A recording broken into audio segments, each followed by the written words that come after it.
every one of you for coming. We really appreciate it. Claymore may be joining us in a minute. Claymore's there. It's Claymore's here. I want to take a second to introduce. I'm Brandon Shiflett. This is my brother Jarrod, and we're a sculpting team that you may have seen our work. When we're surrounded by a lot of sculptors who are notably better than us, and they who graciously agreed to do this panel. I want to introduce them. This is Simon Lee, who's a new sculptor on the scene.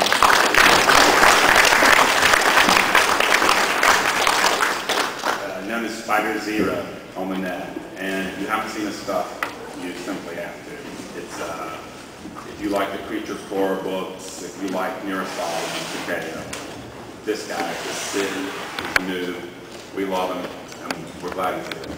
Obviously, a legendary sculptor, hugely influential to me and Jarrod, is Paul Komoda.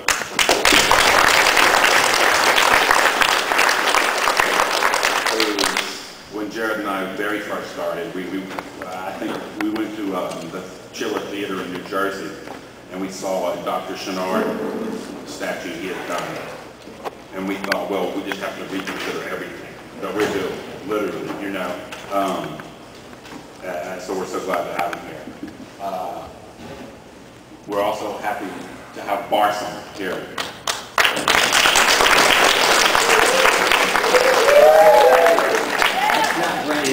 By the way. And he's done great stuff. He said he's not Frank Morrison. Yes. He's for DC Direct, for everybody, for Bowen, for Sideshow. This incredible coupe stuff back in the day. And he's got like one name, which makes him cool. And we're always envious of his like Comet's tale of goth chicks following him around to worship him. And I don't know how you get that, but it's fine stuff. Obviously, if you pay attention to the industry at all, you know this guy, Claiborne Moore.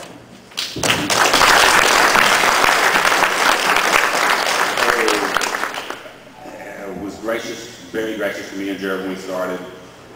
And I don't think anybody will argue that he's the greatest sculptor of female anatomy that this statue industry's ever seen. I don't think there's any doubt about that. And we're super happy he agreed to do this. He didn't have to, he's here. We just added, it was kind of a statue panel, we've expanded it because we've added Jordu Schell.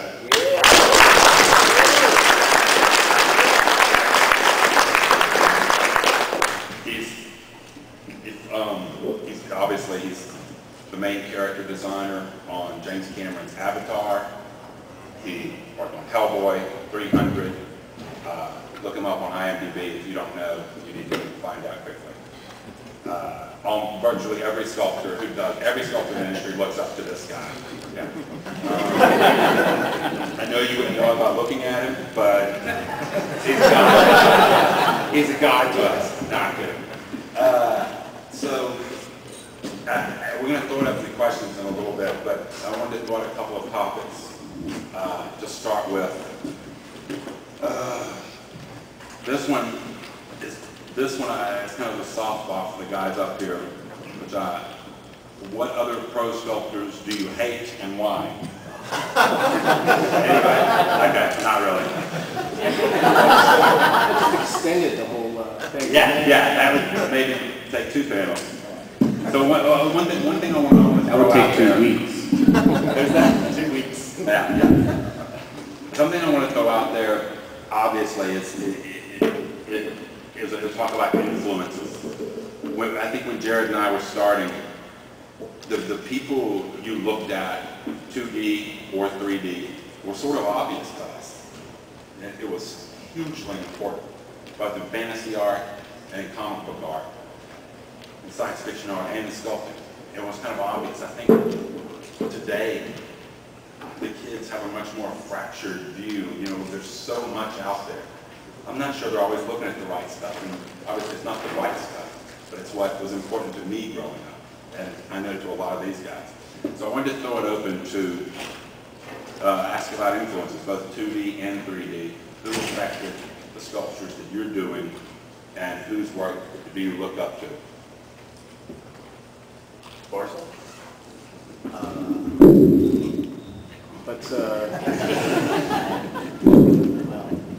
Well, we can't deny Bernini. We can't deny Takea. I mean, there's any number of influences. I think it depends upon your project. You know, there are certain things that you're asked upon if you're like, if you think that the Amanu stuff that Takea did, I mean, that's genius. If you're going to do a Sandman or something like that, you go with that style, you know. I don't know, there's too many artists, I think, to really kind of, with obvious flavor of artists being the current influence as well. I mean, and it's not to sound like kiss-ass about it, it's absolutely true. There's certain people that do certain things better than others. And like any great artist, you kind of steal an influence from everything that you love and you put it in your own stuff. So yeah, Bernini and Takea. Good answer. Yeah. Paul? I guess some influences growing up anyway, just talking about very acceptable influences would be comic artists like Richard Corbin, Bernie Wrightson. Richard Corbin, Bernie Wrightson, later sculptors like Stanislav Tucholsky, if anyone knows about him, very extreme Polish artist who is only very recently gaining some notoriety here in the States. As far as other influences, there are things as maybe tonally influential like Edward Gorey, or say the music of Igor Stravinsky. That's deep, man. What? Is this working okay? Yeah, a lot of times it's a cross-section of people throughout history, I guess, but there's a genre of sculptors from about the 1830s and 1930s that were just amazing, and even the best of them. I mean, the worst of them was, I feel like, better than I'll ever be. Picot, P-I-C-A-U-L-T, Fremier, Jerome. Jerome did this fantastic sculpture of, it's in the Museum d'Orsay in Paris. It's a sculpture of himself sculpting over life-size gladiators, and it's just astounding. And not to mention the ego it takes to sculpt yourself sculpting something, and do it beautifully. Fremier was one of the great ones as well, and I have Huntington. There's the immigrant sculptors that came over from Europe, from Eastern and Western Europe, the Italian Americans that came over at the turn of the century, just absolutely stunning. In the comics industry, the people that I think, I tend to be drawn more to anatomical masters than stylists, and I think that one of the best at anatomy is Mark Silvestri, and we have a similar take. Mark Schultz is one of the greats that I'm drawn to. Of course, Frazetta had an incredible sculptural quality to everything that he did. It's easy to imagine a Frazetta or a Schultz or a Silvestri, a lot of Neil Adams' work as a sculpture. And gosh, you know, apologies to hundreds that I've left out, but that's a start.